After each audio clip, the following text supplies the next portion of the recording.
रामायण की कहानी बच्चों के लिए। बहुत समय पहले अयोध्या नाम के सुंदर राज्य में राजा दशरथ राज करते थे। उनके चार बेटे थे, राम, लक्ष्मण, भरत और शत्रुघ्न। सबसे बड़े राम बहुत अच्छे, बुद्धिमान और परोपकारी थे। सभी लोग उनसे बहुत प्रेम करते थे।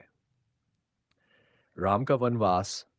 राजा दशरथ चाहते थे कि राम अयोध्या के राजा बने, लेकिन उनकी दूसरी रानी कैकेयी ने अपनी चालाकी से राजा से वचन लिया कि राम को 14 साल के लिए वनवास भेज दिया जाए और उनका बेटा भरत राजा बने।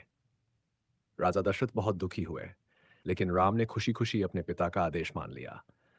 राम के साथ उनकी पत्नी सीता और छोटे भाई लक्ष्मण भी वन जाने के लिए तैयार हो गए। रावण का छल। राम, सीता और लक्ष्मण जंगल में खुशी खुशी रहने लगे, लेकिन राक्षसों के राजा रावण की नजर सीता पर पड़ गई। वह सीता को चुरा कर ले जाना चाहता था। उसने एक सुंदर सोने का हिरण भेजा। जब राम और लक्ष्मण उसे पकड़ने गए, तो रावण ने मौका पाकर सीता का अपहरण कर लिया और उन्हें अपने महल लंका ले गया। सीता की खोज। राम और लक्ष्मण सीता को ढूंढने निकले।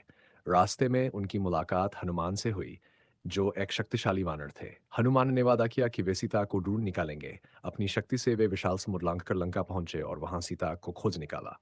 उन्होंने राम का संदेश सीता को दिया और रावण की लंका में आग लगा दी। लंका का युद्ध। राम ने वानर राज सुग्रीव और हनुमान की मदद से एक विशाल सेना बनाई। उन्होंने समुद्र पर पुल बनाया और लंका पहुंचे।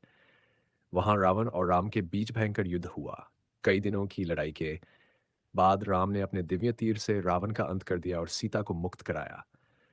अयोध्या वापसी और दिवाली। पूरी साल बाद राम, सीता और लक्ष्मण अयोध्या लौटे।